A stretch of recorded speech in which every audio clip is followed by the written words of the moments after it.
Young people from all over the globe are joining up to fight for the future. I'm doing my part. I'm doing my part. I'm doing my part.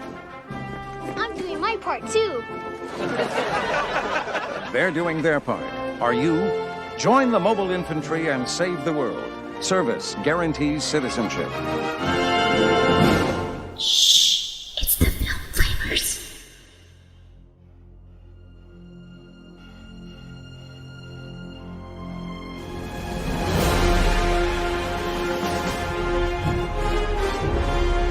Hey guys, I'm Chris.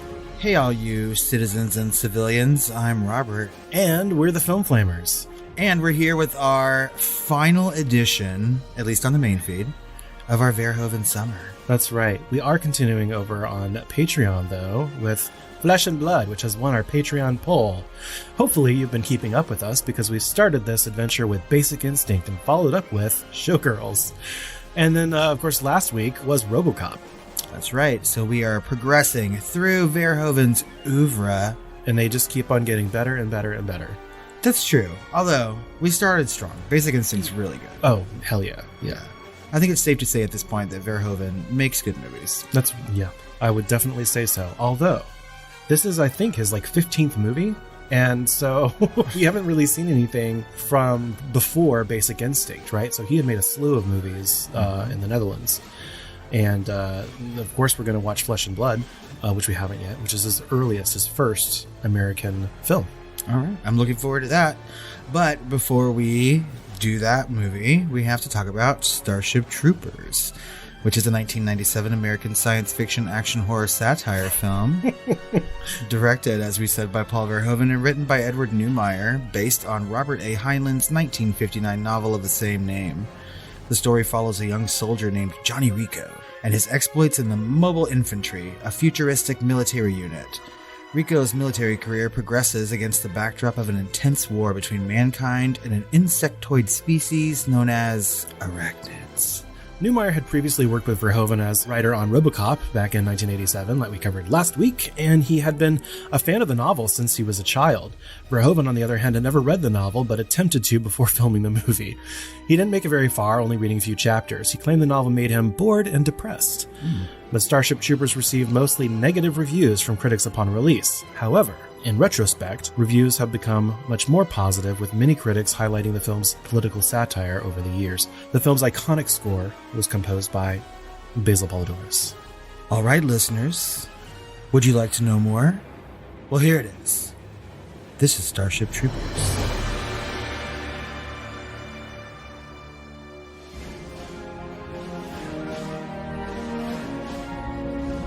In every age, there is a cause worth fighting for. But in the future, the greatest threat to our survival will not be man at all.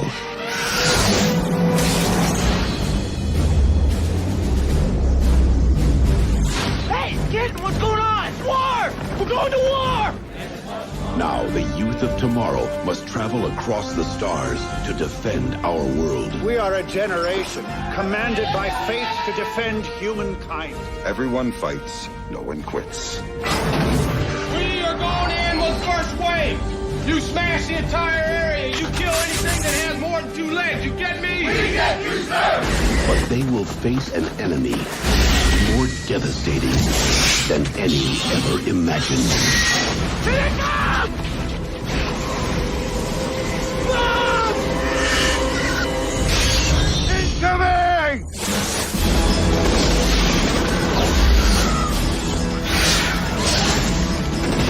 Mayday, mayday, this is Roughneck 2 here. We're under attack, sir. We need retrieval now. Someone made a damn mistake. The bugs laid a trap for us, didn't they? TriStar Pictures takes you to the front lines of the next frontier. Kill them all! Starship Troopers.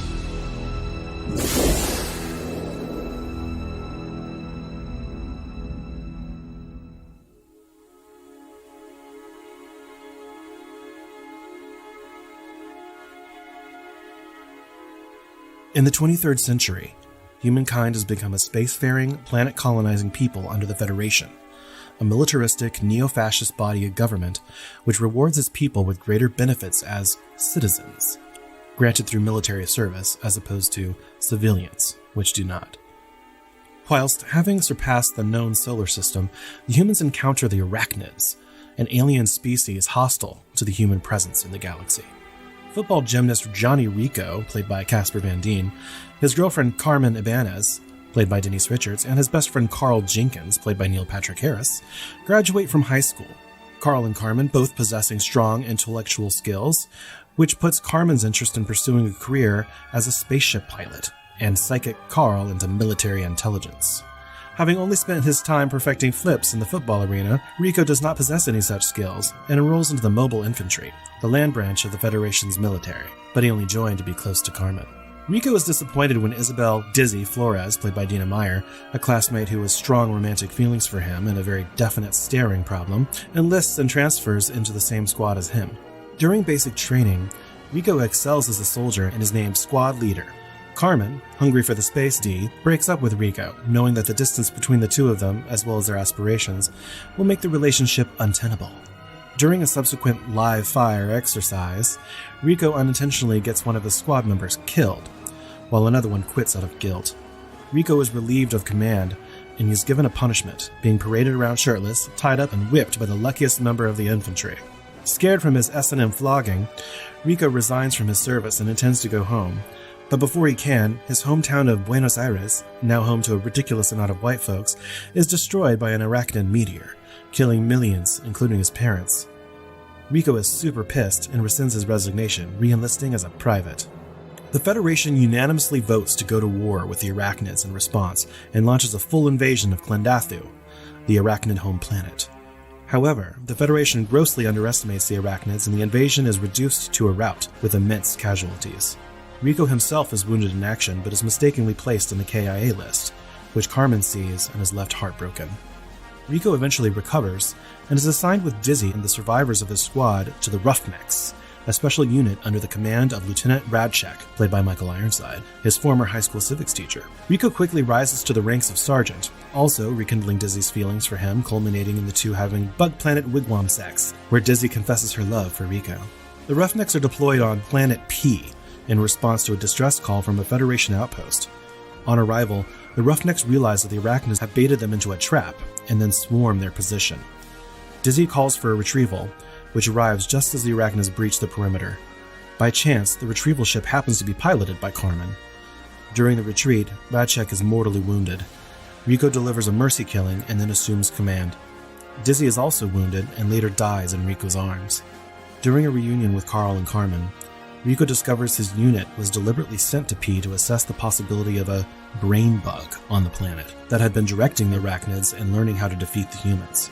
The fleet ultimately intends on returning to P, but midway through the drop, Carmen's ship is destroyed by Arachnid plasma, but managed to escape with her co-pilot Xander, looking fresh off the set of Melrose Place, but crash lands into a bug tunnel network where they encounter the brain bug.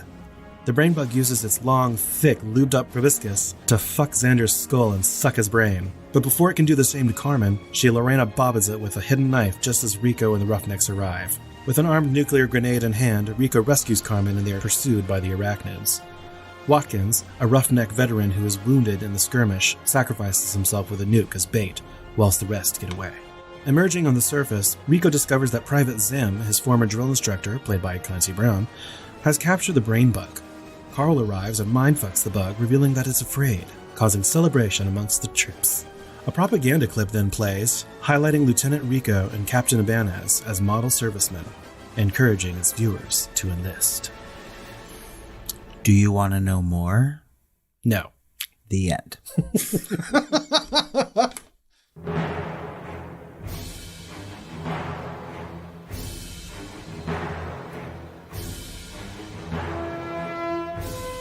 Starship Troopers was released on November 7th, 1997 on almost 3,000 screens. It brought in over $22 million opening weekend, securing the #1 spot at the box office. Other films in the top 10 that weekend include Bean, which had jumped from number 15 from the previous week to number 2, There's a story behind that. Really? I want to know. Yeah. So the fact is, the studio had been like kind of doing some subtle marketing. I don't know where they had done this, maybe on like early chat rooms and things like that, or maybe even in publications, that all the people that were underage could sneak in by buying a ticket to Bean. Yeah. Wow. That's very interesting. Right? And so you good for see Bean. it went from 15 to 2, and Starship Troopers was kind of neutral. Yeah. And didn't quite make quite as much money because all of those kids went to see Bean, but then snuck into Starship Troopers. That's fucking En masse. amazing. Yeah. That could never happen today with choosing your seat. Yeah. Also in the top 10 was I Know What You Did Last Summer, The Devil's Advocate, and Fairy Tale, A True Story. So, I mean, it's a good time for 1997. Sure. It would remain in the top 10 at the box office for the next 5 weeks. Ultimately, the film would go on to gross $121 million against a reported budget of $100 to $105 million. And I don't know if that's actually a loss. I don't think so, but I mean, you really have to factor in some of Bean's money now, I guess. Well, you really do, but they don't get any of that, right? Yeah. But obviously, this movie is made a gobbledygillion after on home releases and things like that. That's true. Yeah. But whenever we do look at those budgets, sometimes we like take half plus one when it's this large budget, or sometimes double it to come up with a marketing budget. Yeah, I'm not sure. And if that's the case, then it might have bombed a little bit, but maybe it's even. I don't know. I mean, I remember it being very popular when it was released in the theater. Oh, sure. So. I also remember it being super controversial. I don't really remember that. I remember articles calling it like Verhoeven, like a neo-Nazi and things like that, like the Washington Post, I think it was. I'm not sure I paid a whole bunch of attention to it when it was in the theater. So no, you were saying I Know What You Did Last Summer. Over and over again. What are you waiting for, huh? Yeah. So Starship Troopers holds a 66% on Rotten Tomatoes with an audience score of 70%. The site's consensus reads, a fun movie. If you can accept the excessive gore and wooden acting, I can't. Oh, fuck you. On Metacritic, it has a rating of 51 out of 100 based on 20 reviews, indicating mixed or average reviews. Audiences polled by CinemaScore gave the film an average grade of C+ on an A+ to F scale. I'm sure today it would be different. Oh, yeah. No one understood this movie when it came out, at least not American audiences, and we'll definitely be getting into that. On release, Starship Troopers received negative reviews from American critics. Janet Maslin, our favorite, of the New York Times, panned the crazed, lurid spectacle. Jeff Weiss of the Deseret News called it a non-stop splatterfest so devoid of taste and logic that it makes even the most brainless summer blockbuster look intelligent. Roger Ebert of the Chicago Sun-Times also called it shallow and oriented towards teenage male science fiction fans, but nonetheless said Verhoeven managed some sly satire by maintaining a visual style reminiscent of the 1950s when the book was first published. Quote, the sets and costumes look like a cross between Buck Rogers and the Archie comic books. Wow, he did not know what he was talking about. No, I do not agree with any No one got it. That. Jesus. His counterpart, Gene Siskel, gave the film a marginal recommendation, praising the satire that exposed the kick of killing and the technical computer artistry of the bug effects, but saying the film got repetitive and could have been cut by 20 minutes. Well, the movie didn't, but he did. Too soon.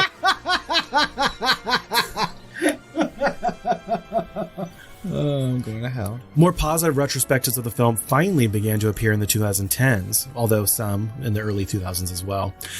The retrospectives generally de-emphasize the film's action elements and instead analyze it as an indictment of fascism and nationalism, or, which you're going to hear a lot of, jingoism, but I think we normally hear the word nationalism more often. Yeah.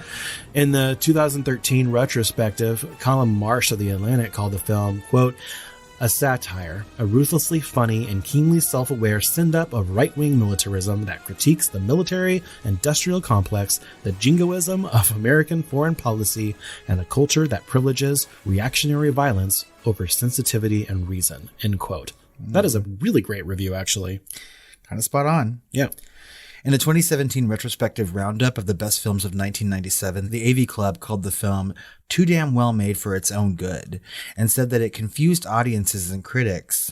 Ned Carter Miles of the Little White Lies movie magazine and website argued that the film's lack of internal self-awareness eliminates critical distance between the viewer and the in-universe propaganda presented on the screen, creating an alienating effect. According to Miles, the film exposes the suspect events and philosophy of Heinlein's fictional universe on their own terms, without guiding our interpretation.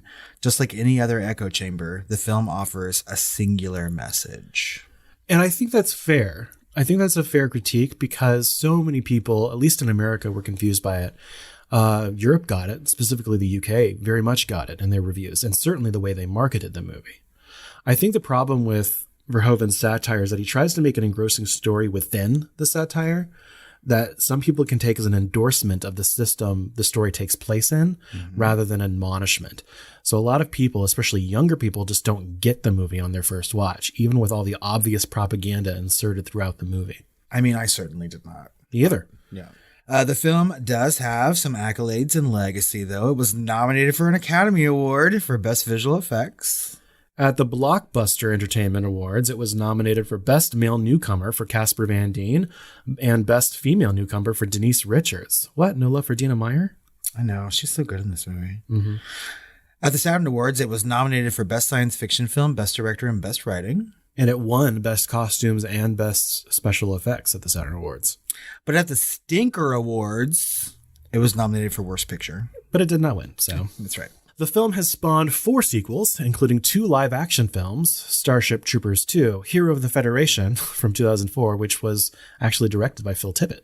Really? I haven't seen this. And Starship Troopers 3, Marauder from 2008, as well as 2 animated films, Starship Troopers Invasion from 2012 and Starship Troopers Traitor of Mars from 2017, none of which I have seen. I haven't even seen Phil Tippett's. I have not seen any of these movies either. Yeah.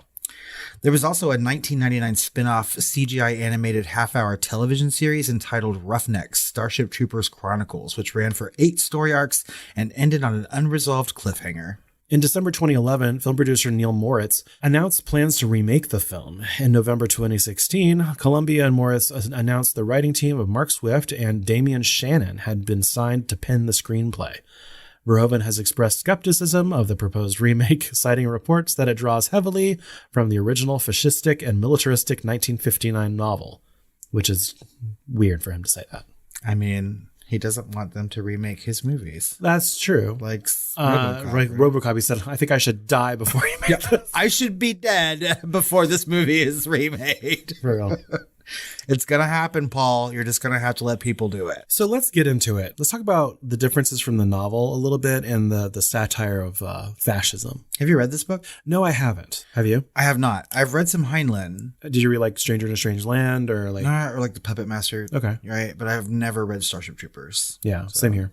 So the scriptwriter Ed Neumeier had been a fan of the novel since childhood. And Paul Verhoeven, on the other hand, had never read the book and attempted to read it, just like we said, but it made him bored and depressed, so he only read a few chapters. And quote, I stopped after 2 chapters because it was so boring. It really is quite a bad book. I asked Ed Neumeier to tell me the story because I just couldn't read the thing. It's so right-wing.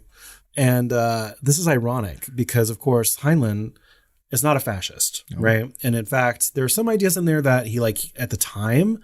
And his political views changed throughout his life. And so a lot of Starship Troopers is satire, but it's funny because Verhoeven also didn't get the satire of the book and people didn't get the satire of his movie, which I find super ironic. And it's funny because like some of the ideas, like he was in the military and Heinlein saw the laziness like during World War II of like the civilians compared to like the military. And so he thought about meritocracy, which many people, intellectuals keep bringing up in some regard, right? So I think the voting of the military was something that he believed in, but almost everything else, the obsession with weapons and violence and needing an enemy and all that other stuff, that was all satire. Right. Right. And so I think you have to kind of take the book as a whole before you can really judge it, because he was like, well, I'm making a satire of the book, but no, you're not, because the book was satire too. And Verhoeven never truly understood that, I don't think. So he's trying to satirize a satire that later no one would get. It's a little more complex in the book because not all of it is, you know, so it's tough to say. Just based on that anecdote, though, I get this like mental image of Ed Neumeier, like telling him a story, like tucking in Paul Verhoeven. We're like, I'm going to tell you a story called Starship Troopers.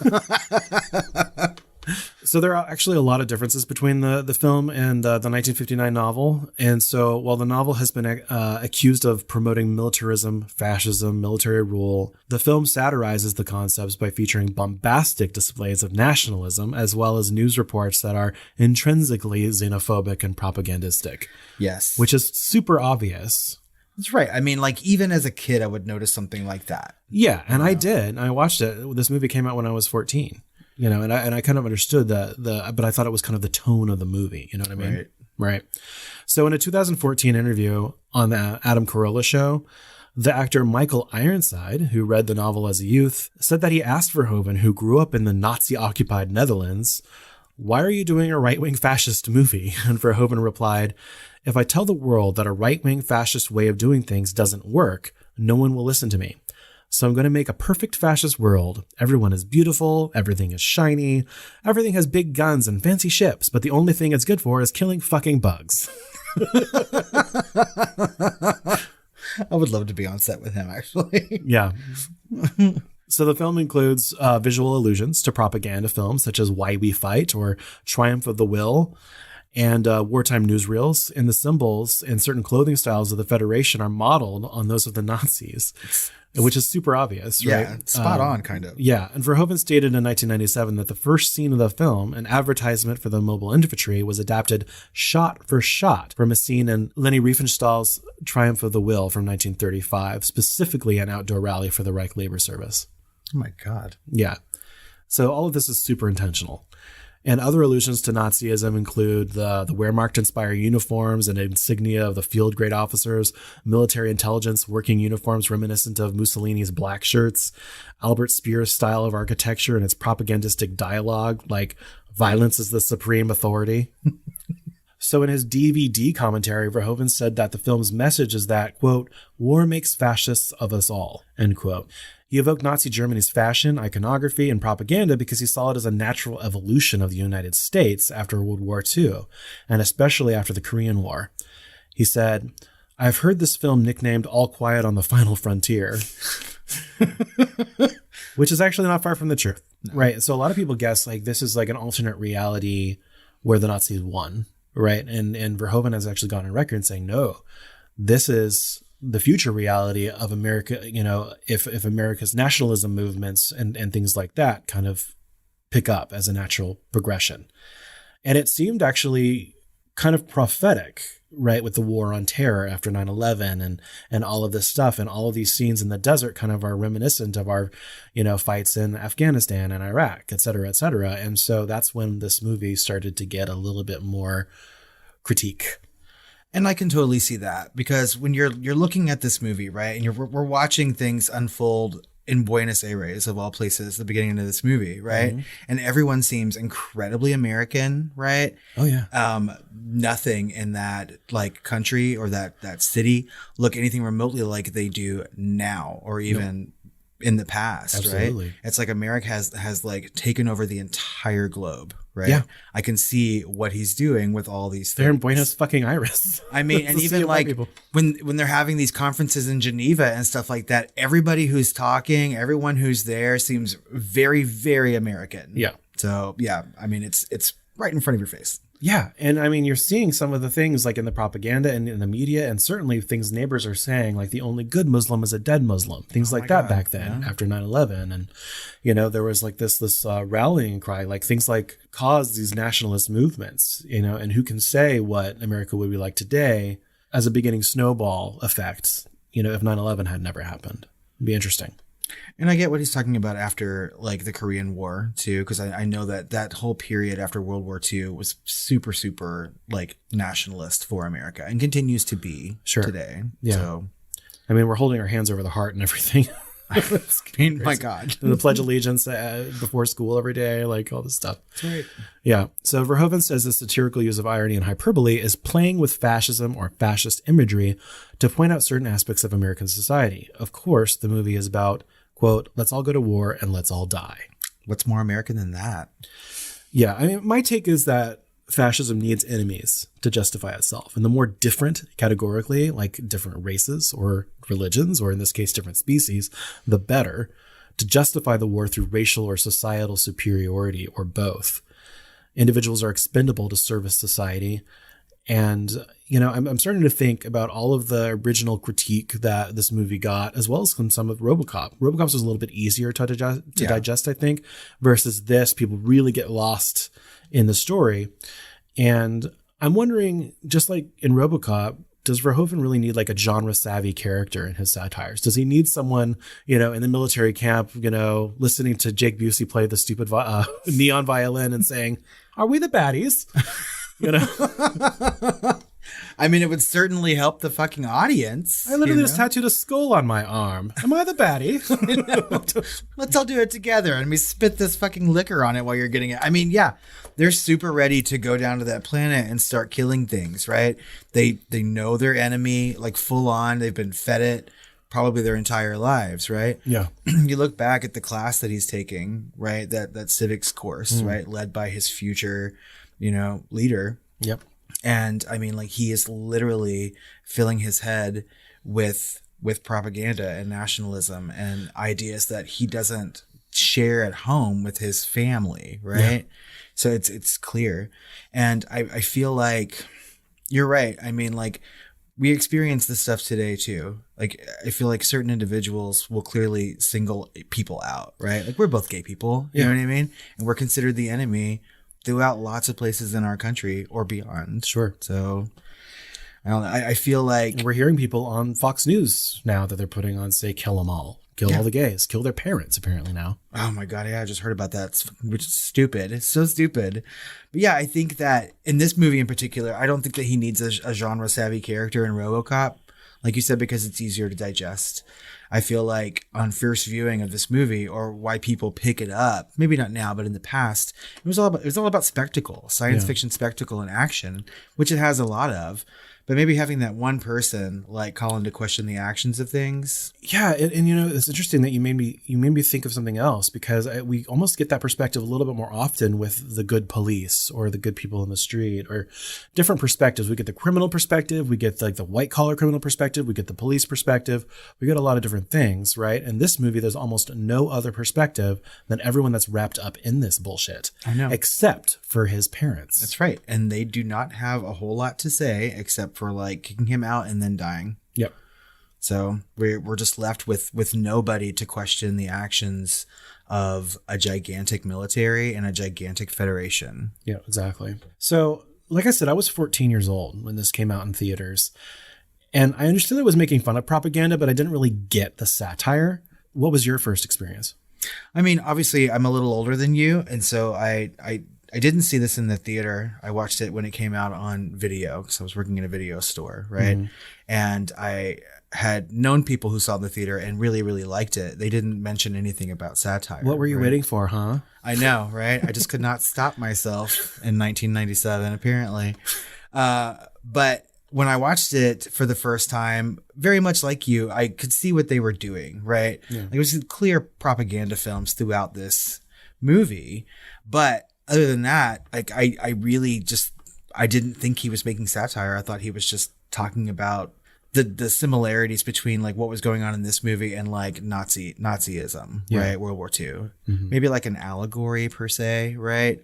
It wasn't until much later on that I found the humor in this movie and like all the satire and what he was doing, ironically. Watching this in a more like analyzing way, like I did for this episode. Mm-hmm. And I've always watched it for kind of entertainment, but also knowing the tongue-in-cheek satire. But just going through it and then looking for those things specifically for notes is a very different experience. And the first thing that we're presented with in this movie is propaganda to enlist in the Mobile Infantry. That's how the movie starts. And in the first 45 seconds, we see a child soldier. That's right, people laughing. Right? And the very next scene is a classroom scene with quote unquote teenagers, which, they're all 30-somethings who put the hotsy on Nazi. We have to talk about that at some point in this conversation. Like, everyone who's supposed to be a child or like an older child, a teenager in this movie is old. They look really old. Technically, the mains were all in their late 20s, but okay. I mean, Patrick Muldoon though. Yeah, he was 29. No, he just he looks older. He does not look 29. That's crazy. Him, Casper Van Dien, and Dana Meyer were all 29. In fact, Dana Meyer and Casper Van Dien are within 4 days of birth from each other. That's crazy to me. Patrick Muldoon is like a 40-year-old. I know. He looks so old. And he's at some like high school dance. I remember thinking that the first time I ever watched this movie. I was like, he's like 50. I was like, he looks like a fucking pederast. Just like hitting on Denise Richards. Just like, what are you doing? For real. So, like I said, the very next scene is in that classroom. And even though there's a lot of visual storytelling going on between Rico and Carmen, you can hear the instructor in the background. And I've never really listened to every single thing that he said because so much is going on visually. Right. And so if you listen to what Radchek is saying, it tells you exactly what this society is. He mentions the failure of democracy happened and how the social scientists brought the world to the brink of chaos. From his point of view, right, and how veterans took control and only citizens, not civilians, are allowed to vote. And you can only be a citizen with at least 2 years of service in the military. And then they're talking about voting. And he says something given has no value, and that violence is the supreme authority from which all other authority is derived. And voting isn't given, it is taken, right? And so it is an exercise in political violence. Jesus. And so it's such a drastic change. They talk about Hiroshima. They talk about all this stuff. This is all in the first 5 minutes. Yeah. And it's so maddening because you're like, we're all so stuck in the story already. It's so immersive that we're not listening to what we're hearing. I feel like on this particular watch, I noticed that too. Or maybe like, because you and I watched this movie not too long ago, right? About a year or so ago together. Yeah. And it had been the first time that I had seen it since I saw it on home video, right? How amazing for you. I mean, because it was because I to watch it on, because I had the 4K re-release or whatever, and I had never really thought about like satire in this movie or like the implications of like fascism or nationalism before.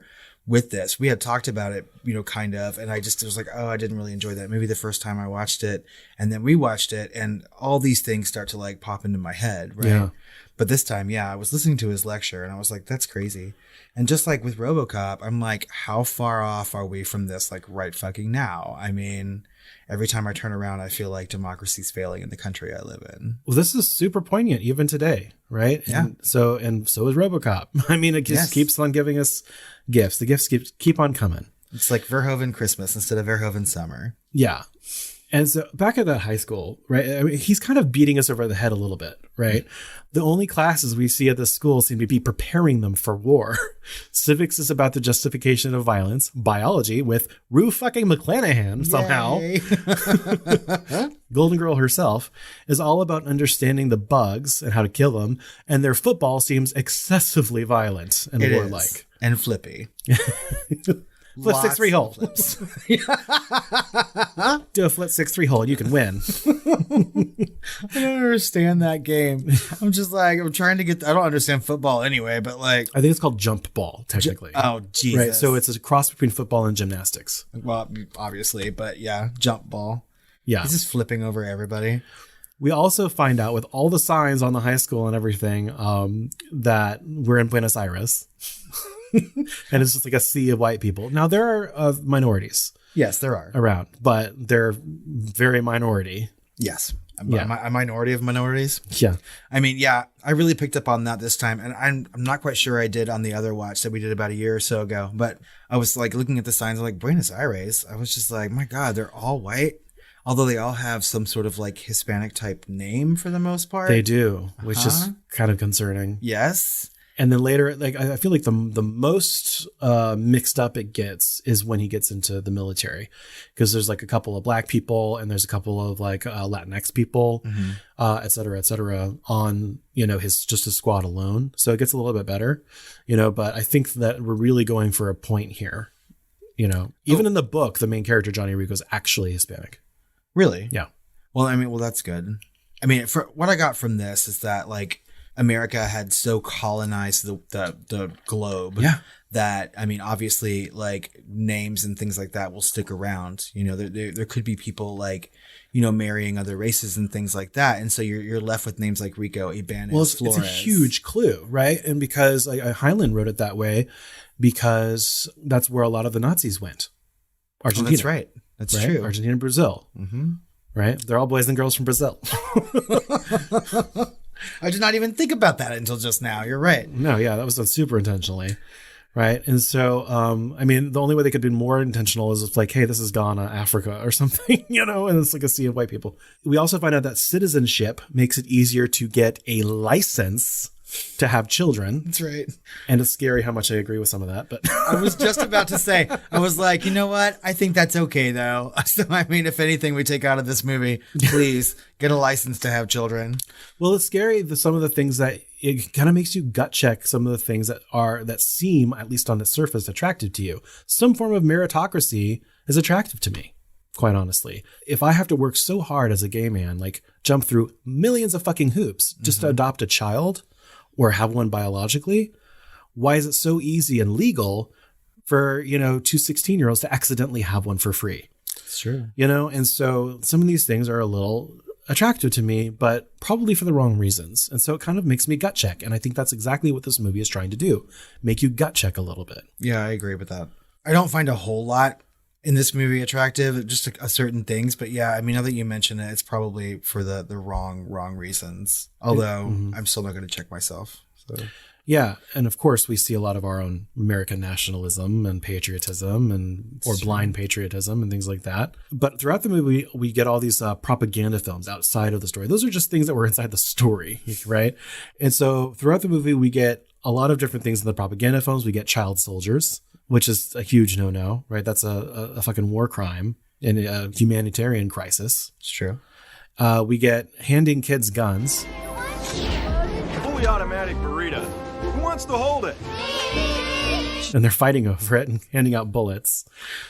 I love that part, though. I love all of these moments, actually. They're like some of my favorite parts in the movie. Oh, yeah. And then we get like glorifying weapons and genocide. We get a trial by tribunal, and you'll notice there's no jury, with public execution for entertainment. That is like I laugh so hard. I had to pause the movie last night because I was laughing so hard at how against our Constitution that was when they said it. They're like, arrested this morning, tried this afternoon, executed tonight. And I was just like, oh my God.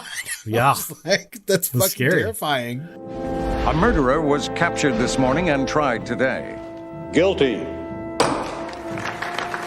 Sentence, death. Execution tonight at 6. All net, all channels. Would you like to know more? At 6. Yeah, like the tone shifted, and that's super intentional. He was like, they found a murderer and he was tried. Execution tonight. And these are clearly the moments like we were just talking about that are kind of like in your face with the satire and what they're trying to do and the things that we noticed probably most when we were younger, right? Yeah. I think it takes a little bit of life and a little bit of like recognizing like what your country stands for, what you believe in and what you would fight for on your own to get a lot of this stuff like fully as an adult. Yeah. No, I completely agree. I think this movie is certainly more for adults on multiple levels. Yes. Speaking of which, they are also glorifying scientific research where the ends justify the means. And they show like they give a cow to one of the bugs that they've captured, but they censor it. And immediately after, they go to a segment about the radical Mormons going against the federal recommendation and colonizing a planet, and then not censoring any of the horrific gore and their mangled bodies. They censor the cow. They don't censor that. That tells you something else as well. I felt really seen in that moment too, as kind of a Mormon, right? I was just like, well, of course, the Mormons are going to like colonize something and they're having the Fort St. Joseph or whatever it is, right? And I mean, did you think, I'm just like curious, that the bodies looked super fake in some of these moments? Right? Like less so on this watch. Right? Maybe it was the version I was watching. Well, we watched the same version, but yeah, I didn't. So I think some of them look a little hokey, but the close-ups all look pretty real to me now, having seen actual dead bodies. And I'm wondering if people think that they look more fake than they do. Well, and I was thinking, I certainly did as a kid, that maybe they intentionally made them look fake because maybe some of these propaganda films are sort of set up. It could be. I mean? That could be too. That one looked more fake than anything. Yeah. The others, when they actually come to the base, those all look pretty good. Yes. No, I was mostly in these propaganda moments, right? Like talking about how good the corpses look. Oh my God, I know. Well, we can go in Oh my any God, we're direction part here. of the problem. It's just, to me, like in that moment, I was like, it feels like somebody set this up to film and show people, which is what propaganda is anyway, right? Yeah. Because it's a radical difference between some of those like Mormon corpses into what we see later on, which is supposed to be like real life, right? Yeah. Well, it's just like Schadenfreude or whatever it's called, right? Yeah. It's meant for entertainment. They're not showing the cow to upset people, but they want to show the people that went against the body politic and show all their mangled corpses as a form of entertainment. Ugh. Which is crazy, right? My favorite piece of all the propaganda is the kids doing their part by killing all the bugs on the street with the manic mom clapping excitedly in the background, all Muppety. Just killing all those roaches. Doing their part. There just happens to be like this big pile of roaches in the middle of the street and all the kids are going crazy. Where did they come from? And I mean, as kids, we're even taught to kill bugs, which is bad. Well, sure. Still. But I mean, that's different. We're not killing fascist bugs. I wonder if my mom would clap like that if she saw me killing a mountain of bugs. But, you know, it's kind of interesting that you mentioned that, because I'm wondering, do you think they let the asteroid through? Like, one of the very first things we see in this movie is their capabilities to detect and shoot down those asteroids, right? And I can't help but feel like fascism and nationalism thrive on those like Pearl Harbor or September 11th type of moments. Oh, yeah. And do we think they let that asteroid through on purpose? I mean, I'm going to say yes, maybe in some sort of like higher power of government. I think that's an easy question and we don't know.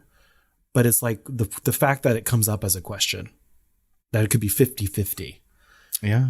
Right? But still, it damages the ship or whatever. And I mean, would they let that happen? But yeah. You get the feeling from all this propaganda that they're trying to say like the bugs want us dead because they hate our freedom, you know, or because we keep colonizing their planets, tomato, tomato. But obviously it's alluded this is a war that humans started. And I agree. Like it is. And made worse by continuing to colonize those planets. Mormons in general, apparently. Yeah. And then take the bugs and experiment on them. But yeah, I mean, obviously don't talk about that a lot in this movie because he's trying to create something that is like fully fascist, right? Or look fascist. So they're not going to talk about like how we're encroaching on their environment. No. Although I think they do at some point, like they have a crosstalk. They do. It's like a Fox News like segment like Crossfire, except Crossfire I think was on CNN. But it's kind of like Fox News, right? And where every channel in this universe is Fox News. And one of them was like, we should maybe live and let live. But they're immediately shut down with that fascist mumbo jumbo of kill 'em all. When a colony reaches a certain size, 300 generations or something, it gets smarter. Insects with intelligence? Have you ever met one? I can't believe I am hearing this nonsense. Would you just this wait is the most a ridiculous moment? conversation I have ever had. Maybe there is some kind of bug that we haven't seen yet. A leadership caste, a hive brain. Brain bugs? Frankly, I find the idea of a bug that thinks offensive. Like, I find it offensive that bugs have a brain or whatever like that. And that's another problem with fascism is that their superiority complex makes them overconfident. And I think they purposely went to war to make fascism work and continue to work to have an enemy, but they still bit off more than they could chew by completely underestimating that the bugs could have any kind of intelligence. And that's when we get that Klindathu massacre, 100,000 military killed in 1 hour. Although, and that would be true because we've seen fascist countries go to war for these very same reasons. Oh, right? sure. So, or non-fascist countries that are, you know, slouching towards the Bethlehem of fascism. Countries that are quote unquote democratic, right? And then they start changing their language a little bit. Instead of like they're going to war and things like that. After Klindathu, they start talking about Planet P. They start talking about cleansing the system one planet at a time. They start talking about cleansing, all those words, genocide. Right. And then there's even more, like we mentioned in the synopsis. I think it was your joke because we write each other's synopsises that we have to read. But even the ultimate bug, the big bad, the brain bug resembles a fucking vagina. And if there's one thing fascists secretly fear, it's a vagina that can think for itself. Oh my God. That's accurate though. I mean, it looks like a vagina, but it has something that like phallic that comes out of it. Phallic that comes out of it. Yeah. Teeth. Vagina dentata. It does. I mean, like, I was noticing that in this watch. I was sitting there staring at it, and I had forgotten that particular part of that bug, right? Well, reminds me of Alien and our talk about that with male rape and all that stuff. That's right. I mean, with the thing coming out of its mouth. But yeah, so I somehow thought this bug just would communicate telepathically until they were like, it sucked his brain out from that other place. And then when it slowly comes out and goes into Patrick Muldoon and like sucks his brain out, which is like, wow. And his final word is like, someday someone like me is going to fucking kill you and all of your kind or whatever. It had enough. It sucked his whole brain out. With that sucked his brain out. Lube out. I love that line. Sucked his brain out. Michael Ironside's playing that line as serious as a car accident. Sucked his brain out. There's a lot going on in this movie, and I feel like the more that I watch it in the future, I will glean even more from it. Like I have to. Yeah. Also, I feel like the more I watch it, the more I'm going to sort of like compare it to the world that I live in today. And I think that's an important aspect of this movie. Just like other Verhoeven movies like Robocop, right? You need to think about the places that you live in and what's completely at stake, like every single time. So should we talk about the look and feel of this movie a little bit? Yes. So this is Phil Tippett again. So if you think about what's happened between Robocop and Starship Troopers as far as effects, and that is Jurassic Park. Right. Where Phil Tippett had to go from Go Motion and basically almost get fired, but evolve into creating his own way to use the new CG technology, but give his physical puppeteers, the puppeteers that are so used to stop motion or actual models and puppets, a way physically with their hands to control the 3D models as if they were puppeteers. Right. Okay. Which is not really done today. We're using, frame by frame manual animation in addition to a lot of the capture suits where they automatically capture movements from an actor's face or their body, like Avatar or something. Right. So this is some of the most, this is a really interesting time to me in movies. This is before like a huge revolution of CGI after it was completely cemented. This is even before like the new Star Wars prequels had come out with Jar Jar fucking Binks or even Gollum from Lord of the Rings. So it wasn't ready for that. But Phil Tippett learned what he did on Jurassic Park, and he marshaled a team of 100 animators, model makers, computer artists, and technicians, and expanded his all CGI facility to do this. And because of the intensity of his involvement and his ability to pre-visualize the hordes of teeming arachnids, Verhoeven had credited Tippett with co-directing the large-scale battle sequences for the film. The excellence of this work resulted in Tippett's 6th nomination in 1997 for an Academy Award. I'm not sure that I realized who this man is at all. Like, I'm not sure that I've heard his name many times. I probably have in the past, but I feel like I'm hearing it all over the place now. And maybe because we just saw Mad God and it's like fresh on my brain. But I feel like every movie that we've talked about lately, Phil Tippett's been involved in. And so he's got to be just like... Well, certainly his blockbusters. And yeah, I mean, like, I just didn't realize that like he had his hand on like all these different things. Yeah. And, it's interesting because there's a lot of artistry and expertise that went into the motion and animation of these bugs to make them look super naturalistic. These bugs hold up today. Those mass scenes have not aged. Like, they look photoreal today. They do. It's amazing. In the larger bugs too, I mean, like, all of it looks incredibly real. Yeah. And just so good. I mean, they hold up 25 years later. This movie's 25-year anniversary, which we didn't even know, is in November. And I forget all the time that this movie was released so early. When I think about Starship Troopers, I think about it being released in like the 2000s, this right? Is pre-Matrix. This is pre-Lord of the Rings, pre-Harry Potter, pre-Star Wars prequels. I just totally forget that it came out, when I was still in high school. Yeah. So this is also like a great time because I feel like it's a great use of everything that it, like, kind of culmination of model making, of animatronic puppets, and like early amazing use of CGI based on the expertise of all the people that were making this happen physically in camera before this time, before the last 5 years. Right. And so a lot of the CGI, like if you think about like the T-Rex scene in Jurassic Park that still looks so good, it's because part of it is animatronic puppet and the other CG of it is a single source, like a light and then there's rain. Yeah. And so that really sells things that aren't humanoid form. especially something as abstract as these bugs. And so part of that is like what they're doing and knowing how they can do it. And then a moving camera, like cinema verite style, a lot of it also helps. For the scenes with hundreds or thousands of bugs, it could take up to 32 hours per frame to render back then with the computers that they had to use. Jesus Christ. It's ridiculous. Yeah. And in fact, the scene where the camera kind of goes over the wall on Planet P, where they're trying to secure that compound and all of the bugs come out, it's like this oh shit moment still to this day. And they had a problem with the camera. Like they had a camera rig that was there and then it started waving in the wind a little bit.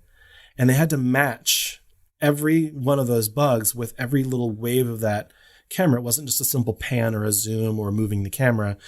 It was like an organic, like wind hitting the camera and vibrating it a little bit. And so they had never matched a moving camera like that to CG, especially certainly with like models like that, the mass, swarm of those things. And so it still just remains one of the best mass CG scenes I've seen to this day. I mean, it is terrifying too. I mean, like that is like the scariest, most tense moment in this movie. Maybe after that first initial battle where people are like literally getting ripped apart, Well, yeah. And then up on the planet, well, I guess after this is happening, because that's all Planet P or whatever. But then the very next time, like you see the ships kind of getting destroyed, the first planet they're on, Klendathu, right, where someone made a big goddamn mistake with the plasma and hitting all the ships. When they go and the Roger Young is destroyed, which is the ship that Carmen is on. And Xander, whatever his name is, 40-year-old. Patrick Muldoon. And the ship essentially splits apart and it's a model and you can see every single individual little deck and you can see people flying out and there's different colors of fire on each deck and different things. And like, I don't even know like if CG, how long that would have taken or if that would even be possible today. Like it looks so fucking good and visceral. It does. Both what's happening down on the planet and what's happening above it. I love that moment where the ship is sort of split in half and you see the decks on fire individually because the fires look a little bit different on each deck, right? It looks really, really neat. I also feel like this They're hitting bodies as they like go up. I was just about to say, I mean, like a lot of the look and feel of this movie too is like some practical like gore effects, right? Oh, yeah. That look just great in this movie. And like moments like when that guy's head gets shut off during that live fire drill, right? Oh, it's shocking and gross. And then the bugs flying and decapitating people and all kinds of shit. It's just so fucking neat to look at that. The compositing of all the legs of those bugs going through people's chests and legs and arms looks so fucking real today. I love it. I just love it. Everything about it is so good. I also love that this movie, like we said earlier, does try to like sort of recreate or at least pay homage to like the look and feel of 1950s science fiction. Oh yeah. Right? Mm-hmm. I feel it's super intentional, right? This movie flows like a 1950s sci-fi movie. And, you feel kind of like giddy in moments like watching it and comparing it to those. Also, a lot of 1950s and 60s sci-fi movies have this kind of feel of nationalism about them, like that we can look back on now in retrospect and sort of see, but at the time, maybe not. So many comparisons to things like that. And I think that's really neat. Oh yeah. All the propaganda pieces are reminiscent of like the 30s and 40s. And then the action set pieces and things like that. That's all reminiscent of the 50s and all that was super intentional. I'm glad you mentioned it. I love it. It just makes me so happy as just a film lover, right? Well, speaking of absolutely loving, I have always loved this soundtrack. The film score for this, like Basil Podadora's Robocop, like I listened to that solo like last week and I even sent you like the end credits track because it had all of the different themes and it's so much better than I remembered because I'd never really listened to it, I think, other than the main theme.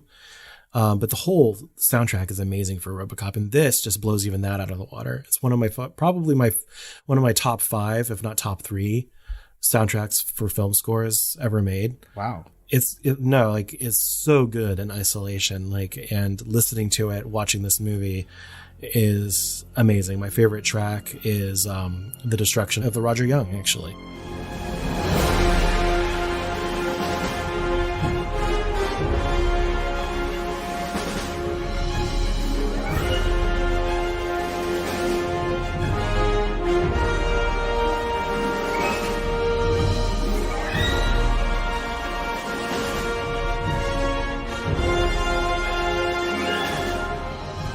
And then there's little bits and pieces of the propaganda music, and there's bits of like the Wonder, where like Carmen is doing her test flight and you see the ring around the moon and all that stuff. There's so many different themes and moments of like joy and wonder and horror and action and propaganda. Like this score has everything, and it's one of my favorite things to listen to as far as film scores go. I need to listen to it, just sort of isolated away from the movie. I notice a lot of it while watching the film, but I feel like I would appreciate it more if I would just sit down and listen to it. And the way he's composed the score has this amazing texture of a lot more like woodwind and whistle tones than you would expect, flutes. It's just really, really interesting and complex score, weirdly complex than you would probably remember just from watching the movie. I feel like we need to have another top 10 and do some more film scores. I might have mentioned Starship Troopers on there. I don't know if we were getting that horror adjacent yet. No, but I think now we're a little bit more comfortable being more horror adjacent, so we'd probably have a lot of sci-fi in there maybe. Yeah, I don't know. We'll see. I'd have to go back and check. Might have been an honorable mention. Not sure.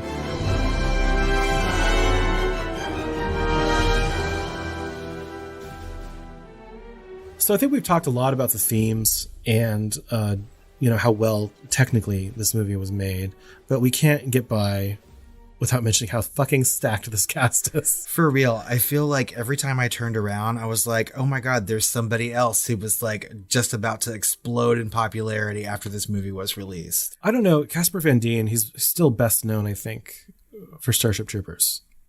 Yeah, I mean, he was also in Sleepy Hollow. He was in like a Tarzan franchise movie. Yeah. He did a lot of TV work, a lot of direct-to-video work after this. But yeah, I would feel like Starship Troopers is probably his biggest. This is also his favorite movie. And also, speaking of which, this is Verhoeven's favorite movie. At least as of an interview in like 2017. Of his oeuvre. Of his own, yes. Okay, yeah. I mean, I can see that. Dina Meyer ended up on lots of different things, although she ended up in the Saw franchise. Yes. It's the first thing I could think of. I love Dina Meyer in this movie. I think that she's great. I think she is like super, super attractive as well.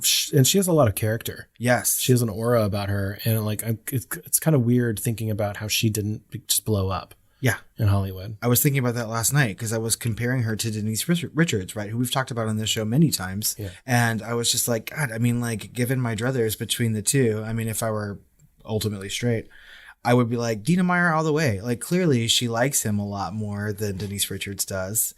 And she's just a better person and better looking. I've always had that problem with this movie. I'm just like, forget Carmen. I was like, what are you doing? Yeah. I was like, you're going after the wrong one. Like, clearly. What is this, like, teacher / like leader is like... never give up a good thing. Never give up a good thing. I mean, the entire movie, I'm like, what are you doing? Like, stop it. And finally, he got some sense talked into him by that character, which is good. And they had that wigwam sex. And it's just good. They do.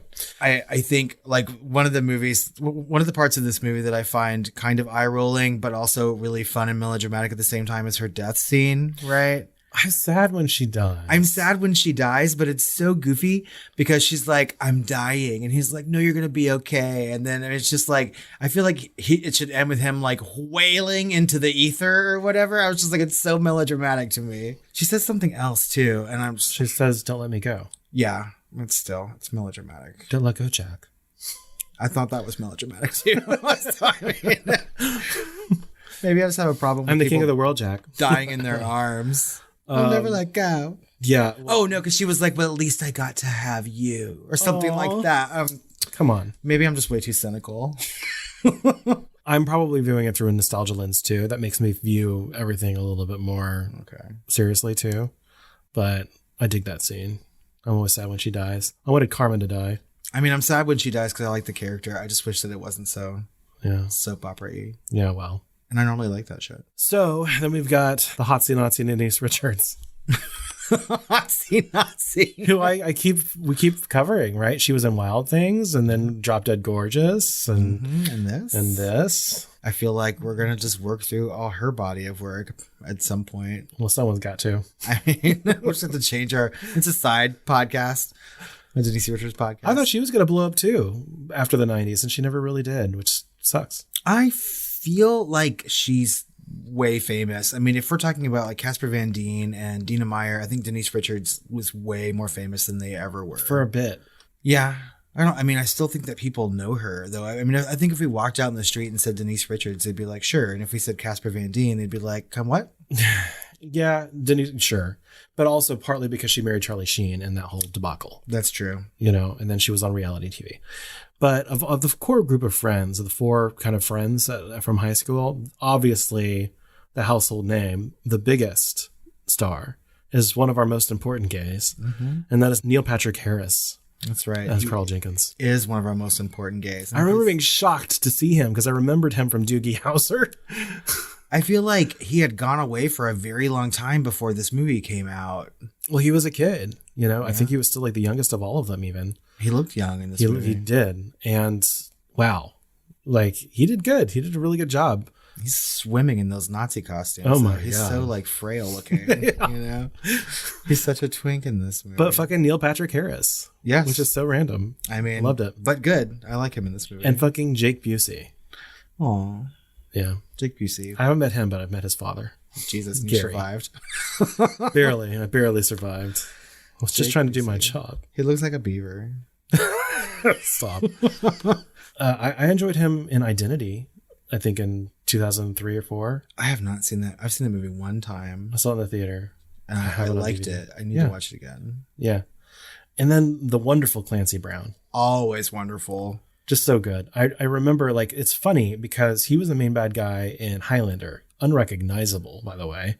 And then in Highlander 2, it is Michael Ironside that is the main bad guy. So we've got two of those actors in Starship Troopers that played bad guys in Highlander series. Oh my God, it's a link between them. It's a link. But I love Clancy Brown. He's been in a shit ton. He's funny in this movie too. He is. Yeah, I like it. I like him a lot. Let's see who else we had. Patrick Muldoon. Who cares? Michael Ironside, who was almost in RoboCop. He almost played Bitches Leave character. Boddicker. Yeah. Yeah, I like Michael Ironside a lot. I like Scanners a lot, so I mean, I always think of him in that particular movie. Yeah. Patrick Muldoon is on Melrose Place, which is why I threw that joke in the synopsis. Yeah, and he was trying to cast this movie like it was 90210 in space, and he succeeded. He did, you know. But yeah, every time I see him in this movie, I just think about his character from Melrose Place. Yeah. Seth Gilliam, who plays Watkins from the Roughnecks, is now on or was on The Walking Dead. Okay. Right. So he's had a career after this movie as well. Yeah. I every time I see this movie, I forget that Rue fucking McClanahan is the biology teacher. She's so good in this small role too. She's on screen for like just a couple minutes, and like she seems like such a good sport. You know what I mean? Like they have her in makeup, they have her in weird costume. She's doing weird things. You know, it seems like such an un-Rue McClanahan thing to do, but here she is. Who's that? Is it Julianne Moore? I always thought it was her in old age makeup. Well, by this time in Rue McClanahan's life, they might not have had to age her too much, but they certainly made her look a little weird. Yeah. But yeah, no, because I remember when you and I watched this a year or so ago, and I was just like, Rue McClanahan? I was just like, oh my God.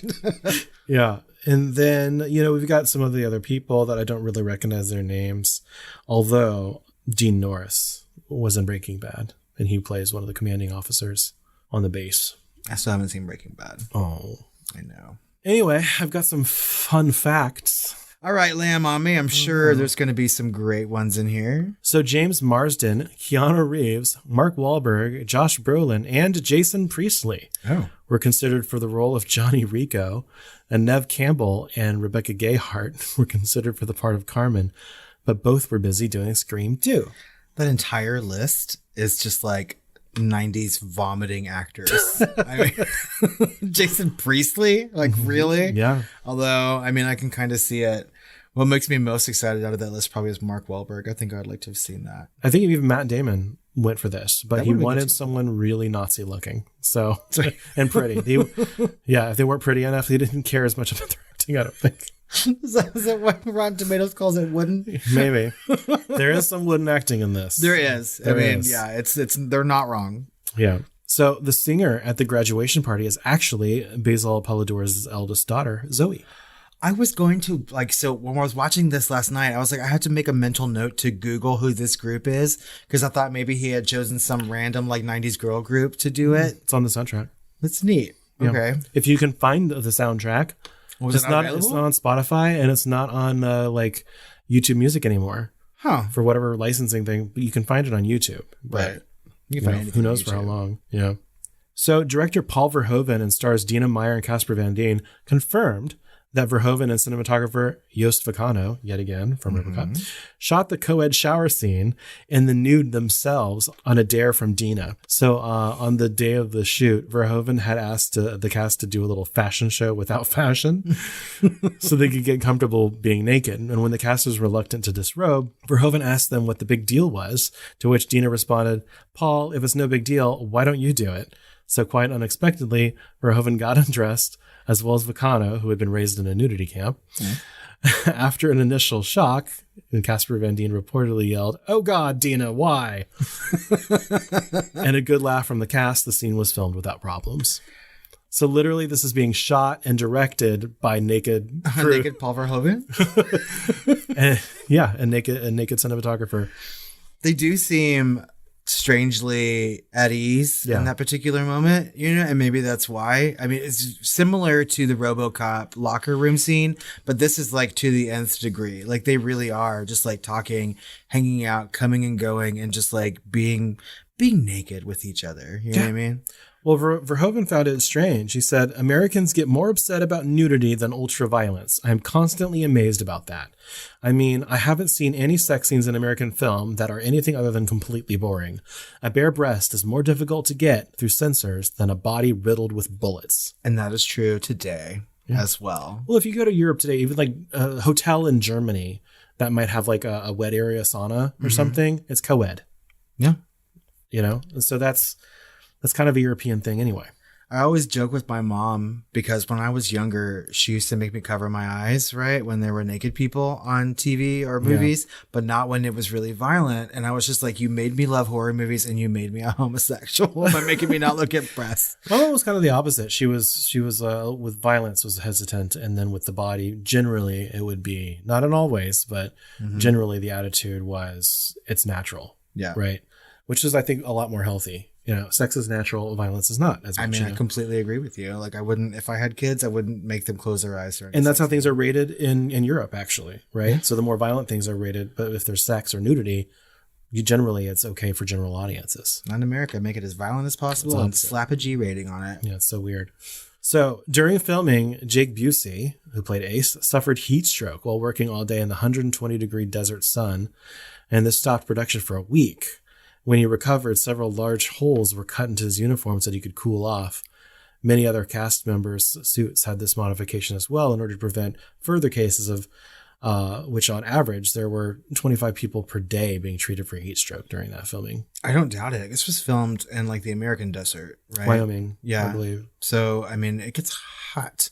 And those costumes look like full-on Those helmets look like just little ovens. Yes. Good Lord. Yeah. I'm like, no, there's no way in the world I would join that military. Yeah. So most of the arachnids appearing on film are CGI, but a few are life-sized robotic models that were built. However, during the battle scenes, the actors wound up looking at director Paul Verhoeven himself, who would stand in front of them and jump and scream up and down at them, or even chasing them with a broom to elicit their reactions, attempting to generate some sort of fearsomeness of a 12-foot space ant. Clancy Brown affectionately described the director as a nutbag, given to jumping up and down with a bullhorn going, "I'm a big fucking bug, I'll kill you."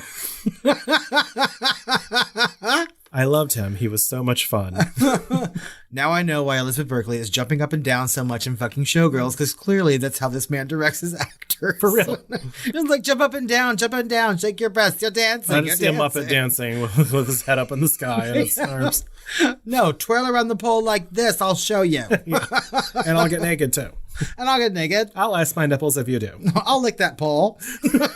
Don't lick that pole. Don't lick that pole, Paul. Don't lick that hole. No, Paul. All right, so for my last one, Neil Patrick Harris was often called Doogie Himmler on set whenever he wore the military intelligence uniform.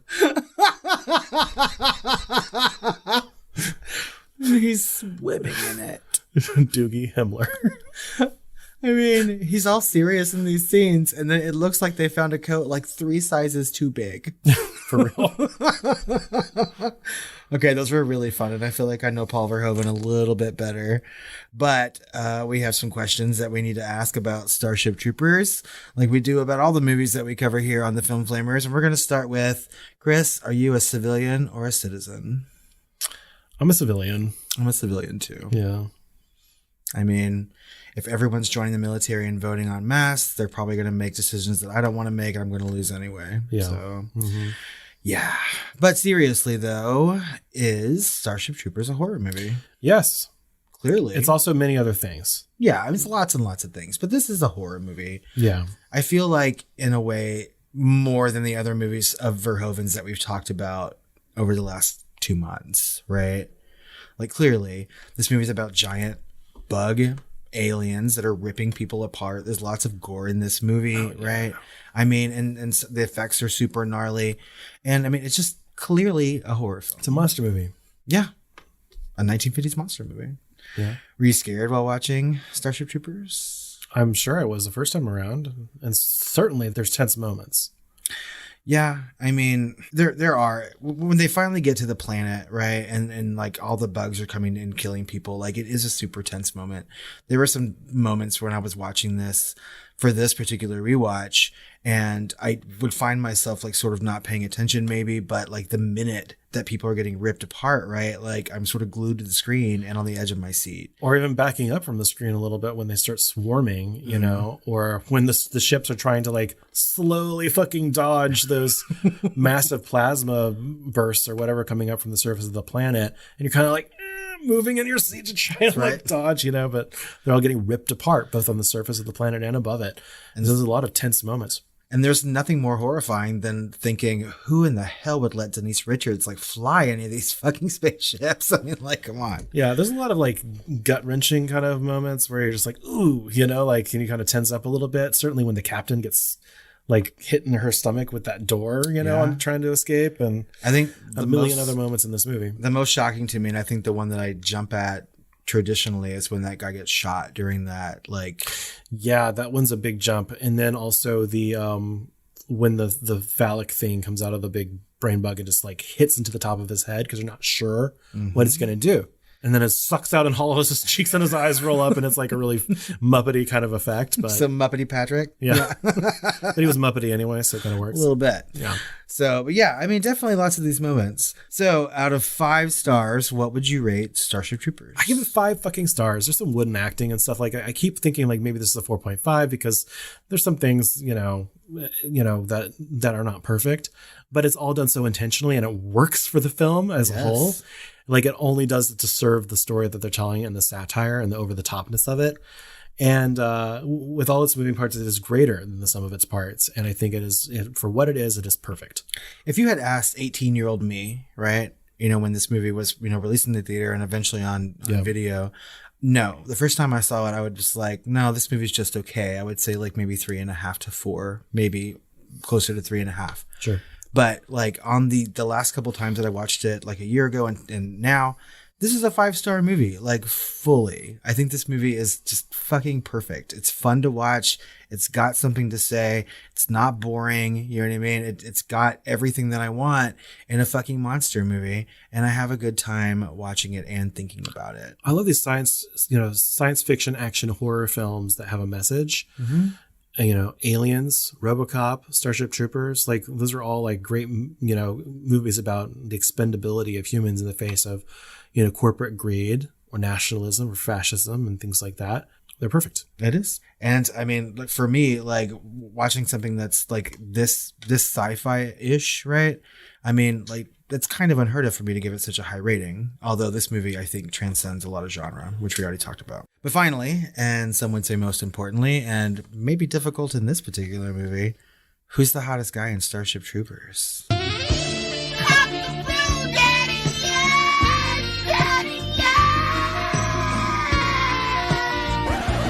You know, you could like throw a rock in some random direction blindfolded in this movie and hit a hot guy. It's one of those few movies where that's the case versus the last movie. And, you know, I have to say the one that I've just felt the most dreamy is Matt Levin. He is like the one that was going for journalism after he was in the service. And he's just like the brightest fucking blue eyes. And he's super cute. I agree. I mean, I think he's really, really, really hot. But like you said, like there's so many in this. I feel like Seth Gilliam, who plays Watkins, is really attractive. Sugar? Yeah. And I don't know if this is a typo, but Matt Levin's character says Kitten Smith. Maybe it's supposed to be Kevin. I don't know. Kitten. Kevin Smith. Not Kevin Smith. We're going to go with Kitten.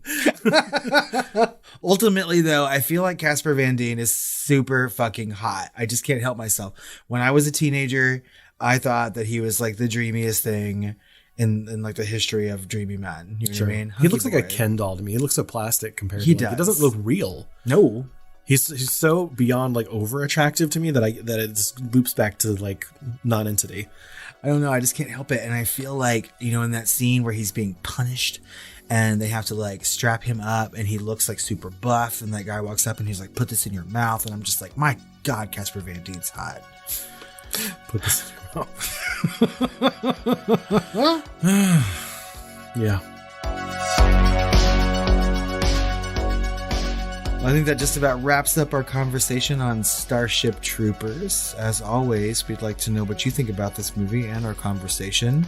You can find us on social media at The Film Flamers on Twitter, Facebook, or Instagram. You can email us at tiredqueens@filmflamers.com or call our hotline at 972-666-7733. Would you like to know more about my Flip 6-3 hole? Take a stroll up my washout alley. Would you like to know more about his sexy bidet? I don't know. Know your hoe. Did you mean faux? Same. So like we said, that's the end of our Verhoeven summer on the main feed, but head over to patreon.com/thefilmflamers and check out our bonus episode on his first English language film, Flesh and Blood. That's right, and don't miss next month when we loop back around to the Alien franchise and finally finish it with Prometheus and Alien Covenant, which we did cover to try and end it last year on Patreon, but we decided, holy shit, these are better upon retrospection than we thought. So we're going to give those maybe a shallow dive, but we'll see what happens. I think it may turn out to be a deep dive. We're going to find out, though. But we're a derp dive, if you will. A derp dive? We're going to conclude some blockbustery summer stuff with those two Alien entries. That's right. We might even do some AVPing over on Patreon. I think we must. And as always, we like reviews, guys. So if you like our show, please head over to Apple Podcasts or iTunes and leave us a 5-star review. Tell us why you like us, and we're going to read that on Shooting the Flames. That's right. We're working on our eligibility for Rotten Tomatoes scoring, so if you can help us out there, we need a certain number of reviews, and if you help us get there, we'll be super appreciative. That's right. Well, Chris, I think it's time for us to go off and squash some people. That too. It's time for us to go off and stroll up a washout alley. I can't say that anymore. So let's go have some sweet dreams. The only good bug is a dead bug. So saith the Lord.